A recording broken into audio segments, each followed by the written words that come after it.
Hello और कैसे हैं आप सभी लोग। आई होप सब अच्छे होंगे। चलिए, तो इस वीडियो में मैं स्टार्ट करने वाला हूँ क्लास 12 का चैप्टर नंबर 3 जो कि है मैट्रिक्स। ठीक है, तो सबसे पहले मैं लिखता हूँ मैट्रिक्स का डेफिनेशन। ठीक है, तो मैट्रिक्स क्या होता है? मैट्रिक्स एक हॉरिजॉन्टल एरे होता है। ठीक है, so a matrix of order m cross n is of the form. ठीक है, अगर मैं कहता हूँ कि मैं एक मैट्रिक्स लिख रहा हूँ तो मैं उसको कैसे लिखूंगा? ठीक है, सो A11 इसको कहते हैं फर्स्ट रो फर्स्ट कॉलम। ठीक है, तो मैं अभी इसको थोड़ा अच्छे से समझा रहा हूँ। सबसे पहले मैं लिख लेता हूँ सबको। ठीक है, सो A21 A22 A23 and so on A21 A31 A32 A33 and so on A3n and so on AN1 AN2 AN3 and so on ANN।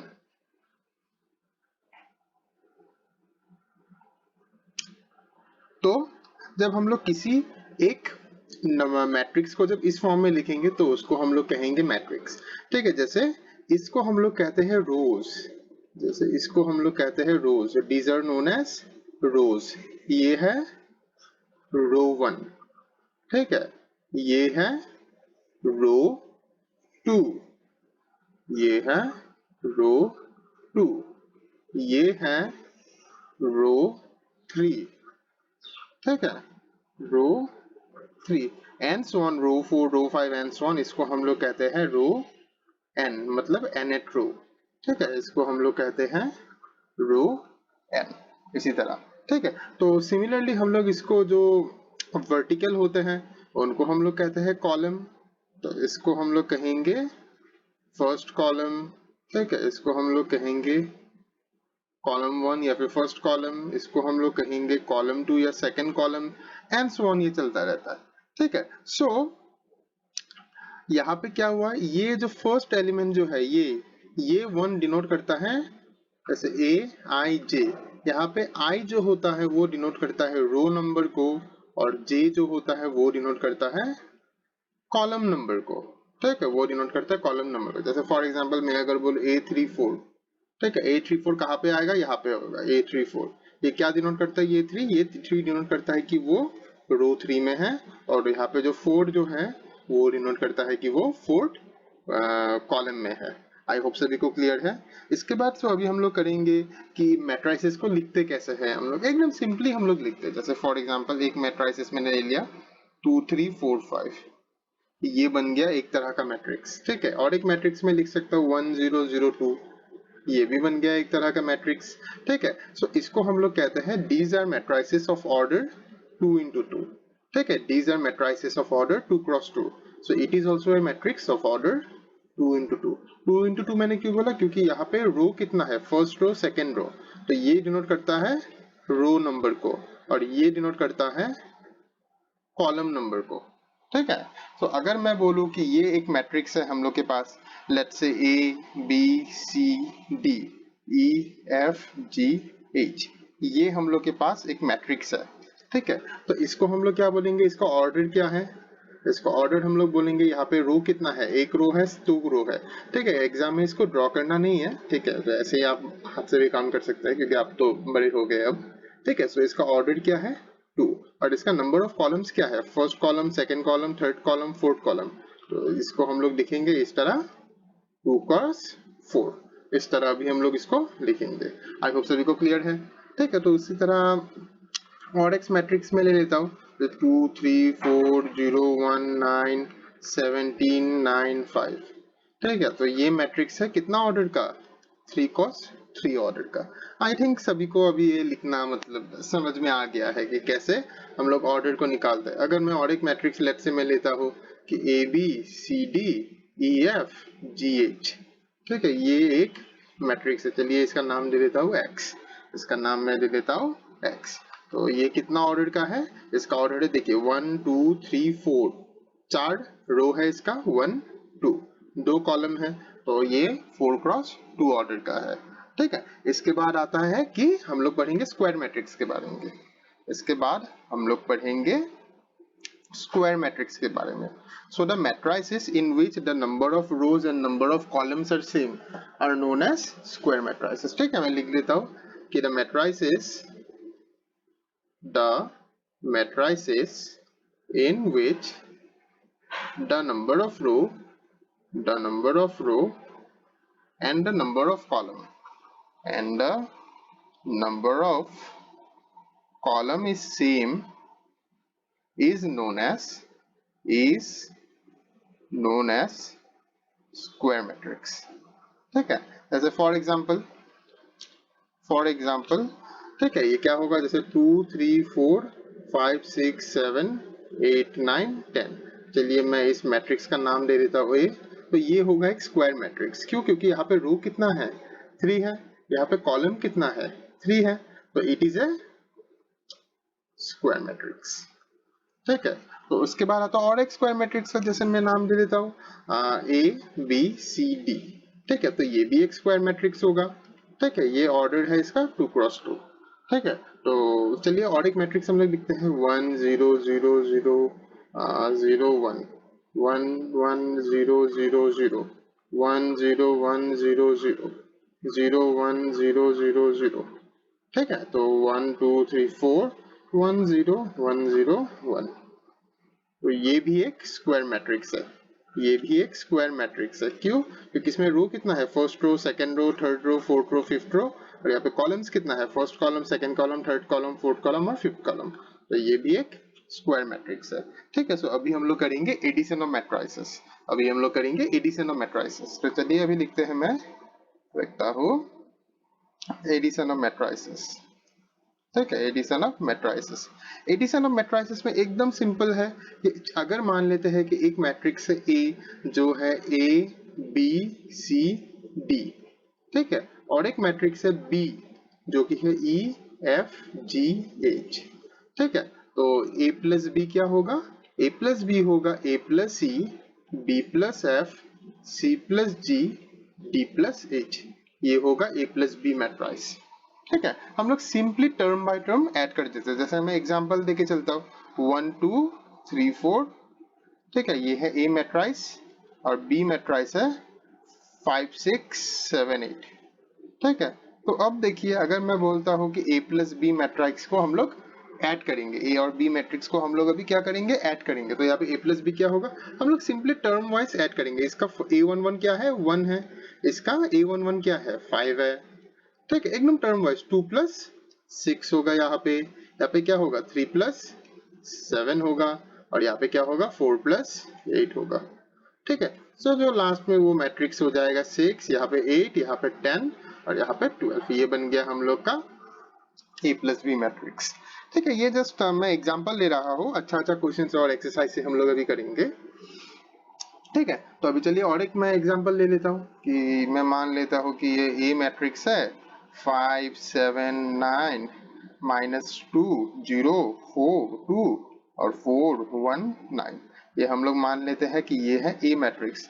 अच्छा, अगर इफ पॉसिबल तो ये ए इक्वल टू को ना हम लोग बीच में लिखेंगे, तो बीच में लिखना बेटर होता है। ठीक है, और चलिए बी मैट्रिक्स को मैं ले लेता हूँ 9 7 2 0 0 1 9 1 2। ठीक है, तो अभी मैं क्या करने वाला हूँ, ए प्लस बी मैट्रिक्स। ठीक है, तो अभी जब इसको ए प्लस बी करेंगे तो डायरेक्ट हम लोग देखेंगे। ओके, अभी हम लोग डायरेक्ट देखेंगे। तो 5 प्लस 9 कितना होना चाहिए, 5 प्लस 9 होता है 14, तो आएगा 14। अब आएगा 7 प्लस 7 कितना होता है 14। 9 प्लस 2 कितना होता है 11। -2 प्लस 0 कितना आएगा -2। 0 प्लस 0 कितना आएगा 0। 2 प्लस 1 कितना आएगा 3। 4 प्लस 9 कितना आएगा 13। 1 प्लस 1 कितना आएगा 2। 9 प्लस 2 कितना आएगा 11। ये लीजिए, बन गया हम लोग का ए प्लस बी। ठीक है, तो अभी चलिए हम लोग करते हैं सब्ट्रैक्शन ऑफ मैट्रिसेस। ओके, तो जैसे अभी हम लोगों ने देखा कि मैट्रिसेस का एडिशन, अभी हम लोग देखने वाले हैं मैट्रिसेस का सब्ट्रैक्शन। ठीक है, तो चलिए मैं मान लेता हूँ कि मेरे पास एक मैट्रिक्स है। ठीक है, मैट्रिक्स है जिसका एलिमेंट्स है ए बी सी डी। ठीक है, और मेरे पास और एक मैट्रिक्स है जिसका एलिमेंट है E F G and H, ये ई है। ओके, तो अगर मैं कहता हूँ कि a माइनस बी कितना होगा, तो सेम जैसे एडिशन में हम लोगों ने देखा था कि टर्म बाय टर्म हम लोग प्लस कर देते हैं, यहाँ पे भी हम लोग सेम क्या करेंगे, टर्म बाय टर्म सब्ट्रैक्ट कर देंगे। तो इसका एलिमेंट होगा a माइनस सी, इसका एलिमेंट होगा b माइनस एफ, इसका एलिमेंट होगा c माइनस जी, और इसका एलिमेंट होगा d माइनस एच। ठीक है, तो जैसे मैं एक एग्जांपल लेके चलता हूँ। एग्जांपल मैंने ले लिया कि a इज इक्वल टू 1 0 2 5। ठीक है, और मैंने बी मैट्रिक्स को ले लिया 0 1 0 4। ठीक है, एक रैंडम मैं जस्ट एक एग्जांपल ले रहा हूँ। तो अगर मैं इसको माइनस करूंगा तो कितना होगा, 1 माइनस 0। ठीक है, तो a 1 2 एलिमेंट में होगा 0 माइनस 1, तो यहाँ पे होगा 2 माइनस 0, और यहाँ पे होगा 5 माइनस 4। ठीक है, तो ये मैट्रिक्स अल्टीमेटली क्या बन गया, 1 माइनस 1 2 एंड 1। ठीक है, आई होप सभी को समझ में आ गया। तो चलिए मैं और एक एग्जांपल लेके देखता हूँ। ठीक है, और एक एग्जांपल मैं लेता हूँ कि ए मैट्रिक्स को मैं मान लेता हूँ 1 2 3 4 6 7 8 9। ठीक है, और मैं बी मैट्रिक्स को मान लेता हूँ लेट्स से 5 6 1 0 7 9 5 1। ठीक है, सो मैं ये मैट्रिक्स को ले लिया। अभी हम लोगों को क्या करना है, अभी हम लोगों को दोनों को माइनस करना है। तो a माइनस बी हम लोगों को करना है। सो अभी आप बताना कि कैसे हम लोग क्या होगा। ठीक है, तो 1 माइनस 5 कितना होता है, माइनस 4। 2 माइनस 6 कितना होता है, माइनस 4। 3 माइनस 1 कितना होता है, 2। 4 माइनस 0 कितना होता है, 4। 6 माइनस 7 कितना होता है, माइनस 1। 7 माइनस 9 कितना होता है, माइनस 2। 8 माइनस 5 कितना होता है, 3। और 9 माइनस 1 कितना होता है, 8। तो ये बन गया हम लोगों का मैट्रिसेस का सब्ट्रैक्शन। मैट्रिसेस का सब्ट्रैक्शन हम लोगों को बन गया। सो अगर आप लोग एक चीज नोटिस करेंगे, हम लोग मैट्रिसेस का एडिशन और सब्ट्रैक्शन जो होता है वो दोनों मैट्रिसेस के बीच में जो होता है, तब उन दोनों मैट्रिसेस का ऑर्डर सेम होता है कि नहीं।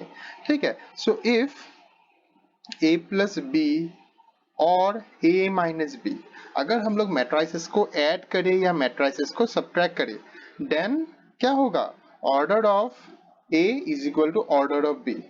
ठीक है, ये होना ही पड़ेगा, a का ऑर्डर और b का ऑर्डर सेम होना ही पड़ेगा। ऐसा नहीं होगा कि मैं बोल रहा हूँ कि वहां पे 1 2 3 4 है और इसको मैं ऐड कर रहा हूँ 1 2 3 4 5 6 7 8 9। इस तरह नहीं होगा। ठीक है, ये पॉसिबल नहीं है। सो आई होप सभी को समझ में आ गया, चाहे प्लस हो या फिर चाहे माइनस हो, ऐसा ये पॉसिबल नहीं है। सो अब हम लोग आएंगे number of elements in A matrix. ठीक है, अभी हम लोग करेंगे so number of elements in A matrix. So number of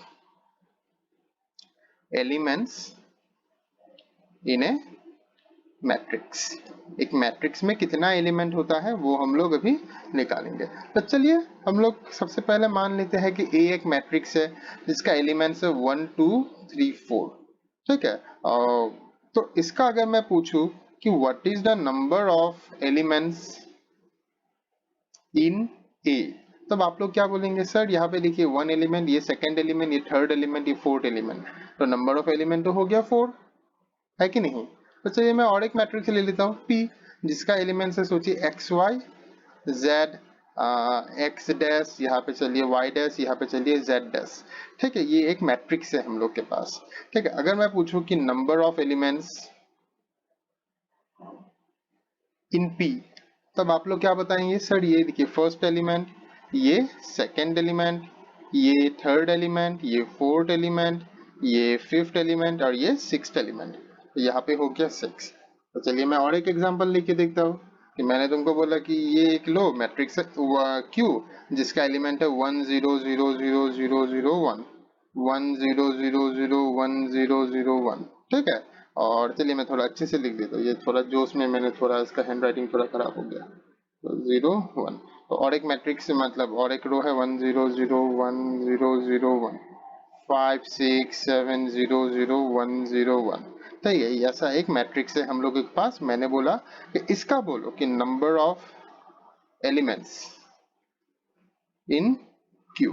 तो आप लोग क्या करेंगे, सर देखिए 1 2 3 4 5 6 7 8, और यहाँ पे इस तरह 8 का कितना है, इस तरह 8 का रोज कितना है, आई मीन रोज कितना है, वो बोलेंगे 4।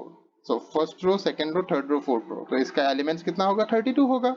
ठीक है, तो इससे हम लोग ये कह सकता है कि नहीं कि द नंबर ऑफ, ठीक है मैं लिख ही लेता हूँ, तो लिखिए कि the number of elements, the number of elements in A matrix, ये मैट्रिक्स M है जिसका ऑर्डर है m क्रॉस n, मतलब A11, A12 and so on A1n। ठीक है, और इस तरह यहाँ पे कितना है A21, A22 and so on A2n। ठीक है, एंड सो ऑन इस तरह चलेगा। ये सब मैं एलिमेंट्स का नाम लिख रहा हूँ। ठीक है, देखिए ये first row first column, first row first column, first row nth column, ठीक है, mth row first column and so on इस तरह चलेगा। ठीक है, तो इसका नंबर ऑफ एलिमेंट्स कितना, यहाँ पे एलिमेंट्स कितना है, यहाँ पे रोज कितना है, सबसे पहले मुझे ये बताइए। m है और यहाँ पे कॉलम्स कितना है, n है, तो यहाँ पे नंबर ऑफ एलिमेंट्स कितना होगा? m into n। ठीक है, आई होप सभी को समझ में आया। तो इसी तरह से आज का ये वीडियो जो है concept of, basic concept of matrices, वो मैं फिनिश करता हूँ। अगर आप लोगों को मेरा ये वीडियो पसंद है तो प्लीज मेरे चैनल को सब्सक्राइब कीजिए और इस वीडियो को लाइक कीजिए। अब नेक्स्ट वीडियो आएगा, हम लोग क्लास 12 का एक्सरसाइज 3.1 को सॉल्व करेंगे। सो मेरे चैनल को प्लीज सब्सक्राइब कीजिए और तब तक के लिए take care and bye bye and जय हिंद। हेलो, और कैसे हैं आप सभी लोग? आई होप सब अच्छे होंगे। चलिए, तो इस वीडियो में मैं कवर नहीं करने वाला हूँ इक्वालिटी ऑफ मैट्रिसेस। ठीक है, मतलब दो मैट्रिसेस इक्वल कब होता है। तो चलिए शुरू करते हैं। ठीक है, तो मान लेते हैं कि हम लोगों के पास एक मैट्रिक्स है A, जिसके एलिमेंट्स है AIJ। ठीक है, और ये मैट्रिक्स है M क्रॉस N का। ठीक है, और मेरे पास एक दूसरा मैट्रिक्स भी है जो है B, और जिसका एलिमेंट्स है BIJ। ठीक है, और इसका ऑर्डर है P इंटू Q का। तो अब मैं कह रहा हूँ कि A मैट्रिक्स और B मैट्रिक्स दोनों इक्वल है। तो इससे हम लोग ये कह सकता है कि नहीं, ये इक्वल तभी होगा कि जब M is equal to P होना पड़ेगा और N is equal to Q होना पड़ेगा। ये दोनों के इक्वल होना ही पड़ेगा। ठीक है, आई होप सभी को समझ में आ गया। अगर सभी को समझ में नहीं आया, किसी को भी समझ में नहीं आया, तो मैं जस्ट एक एग्जांपल देना चाहता हूँ। ठीक है, तो मैंने बोला कि ये होगा 1 2 3 4। मान लेते हैं कि A मैट्रिक्स है 1 2 3 4 और B मैट्रिक्स है 1 2 0 3 4 0। क्या ये दोनों मैट्रिक्स सेम हो सकता है? अब देखिए, इसका A11 एलिमेंट जो है इन दोनों का सेम है, इसका A12 एलिमेंट जो है दोनों का सेम है, इसका A21 एलिमेंट दोनों का सेम है, इसका A22 एलिमेंट भी दोनों का सेम है। लेकिन इसका ऑर्डर सेम नहीं है, इसका ऑर्डर है 2 इंटू 2, इसका ऑर्डर है 2 इंटू 3। तब क्या यह दोनों कभी भी इक्वल होगा? नहीं होगा। तो दो मैट्रिक्स इक्वल होने के लिए नेसेसरी कंडीशन, मतलब जो होना ही पड़ेगा वो क्या है कि M क्रॉस N और P क्रॉस Q दोनों सेम होना पड़ेगा। मतलब यहाँ पे M और यहाँ पे भी M होना पड़ेगा, यहाँ पे N तब यहाँ पे भी N होना पड़ेगा। आसान भाषा में बोलो तो दोनों का ऑर्डर सेम होना पड़ेगा। ठीक है, और सेकंड कंडीशन क्या है? और सेकंड कंडीशन है कि चलिए मान लेते हैं कि एक मैट्रिक्स है A जिसका एलिमेंट्स है X Y Z और W। ठीक है, और मेरे पास और एक मैट्रिक्स है जो कि है AB एंड CD। ठीक है, तो अब मैं ये चलिए मान लेते हैं B मैट्रिक्स। ठीक है, तो अब मैं कह रहा हूँ कि ये दोनों इक्वल है। अब मैं कह रहा हूँ कि ये दोनों इक्वल है। ये दोनों इक्वल कब होगा? ये दोनों इक्वल तभी होगा कि जब ये x और ये a दोनों सेम होगा। ठीक है, ये y एंड ये b दोनों सेम होगा। जब ये z और जब ये c दोनों सेम होगा। जब ये w और जब ये d दोनों सेम होगा। आई होप सभी को क्लियर है। तो चलिए मैं कुछ एग्जांपल्स आप लोगों को दिखाता हूँ। ठीक है, जैसे एक रैंडम एक क्वेश्चन में ले रहा हूँ कि a दिया हुआ है हम लोग के पास 1 2 3 4। ठीक है, एंड B हम लोगों के पास दिया हुआ है 1 2 BA। ठीक है, सो अब मैं यहाँ पे लिखने वाला हूँ क्वेश्चन की for what values of A and B are A is equal to B। A and B का मतलब स्मॉल लेटर A और स्मॉल लेटर B का कौन सा वैल्यूज के लिए ये capital letter A and capital letter B जो कि मैट्रिक्स है वो दोनों सेम होगा। तो आप लोग अब डायरेक्ट सिंपल से देखिए ये कौन सा पोजीशन पे है। ये है A21 पोजीशन पे और इसका A21 पोजीशन पे क्या है 3 है। तो हम लोग डायरेक्ट लिखेंगे कि B इक्वल टू 3 और A equal to 4। I hope सभी को समझ में आ गया। ठीक है, ये इतना सिंपल है, कुछ भी नहीं है। तो चलिए मैं और एक लास्ट क्वेश्चन एक लेता हूँ, उसके बाद ये वीडियो को एंड करता हूँ। ठीक है, तो लास्ट क्वेश्चन मैंने लिया है कि हम लोगों के पास एक मैट्रिक्स है 1 3 9 15। ठीक है, ये हम लोगों के पास एक मैट्रिक्स है और यहाँ पे बोला गया है एक्स वाई और 6 एंड जेड। हम लोगों को बोला गया है कि दिस मैट्रिसेस आर इक्वल। तो हम लोग को बोला गया है this matrices are equal for what value of x, y, z। ठीक है, तो आपका आंसर क्या होना चाहिए, x is equal to 1, y is equal to 3 और z इज इक्वल टू 15 के लिए ये दोनों मैट्रिसेस सेम होगा। आई होप सभी को समझ में आ गया। अगर किसी को प्रॉब्लम है तो प्लीज कमेंट में बताइए, मैं जरूर रिप्लाई करूंगा और इसी तरह के काम का वीडियोस में लाता रहूंगा। तब तक के लिए thank you, bye bye and जय हिंद।